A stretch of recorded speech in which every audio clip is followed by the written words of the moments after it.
மனுஷனா இருக்கிறவன் என்னவா இருப்பான்? பார்க்க லட்சணமா இருக்கணும், வெளியே போறோம், 4 பேர் வர இடத்துக்கு போறோம், நீட்டா போனோம். இதுல லிப்ஸ்டிக் போற தப்புன்னு சொல்றதுக்கு ஒரு பிரசங்கம், கொலுசு போடாதன்னு சொல்றதுக்கு ஒரு பிரசங்கம். இதுவெல்லாம் பைபிள்ல இல்லாத பிரசங்கங்கள். இதுதான் ஜனங்கள் கேட்பதற்கு ஆர்வமா போயிடுறாங்க கோயிலுக்கு. கரெக்டா? சோ இதுதான் கோயில் உபதேசங்கள். பைபிள் டாக்ட்ரின்ஸ் என்று லிப்ஸ்டிக்கை பற்றியதல்ல, கொலுசை பற்றியதல்ல, மேக்கப் பற்றியதல்ல. பைபிள் டாக்ட்ரின்ஸ் என்ன? உள்ளத்தை பற்றியது, உங்கள் இருதயத்தை பற்றியது, உங்கள் எண்ணங்களை பற்றியது, உங்கள் வாழ்வை பற்றியது. இது எல்லாமே அற்புதமான விதமாக அது growth ஆக வேண்டும் என்பது தேவனுடைய சித்தத்தை பற்றியது. அதுதான் ஒரிஜினல் பைபிள் டாக்ட்ரின்.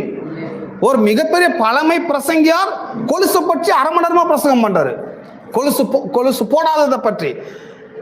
அதுக்கு ஏதாவது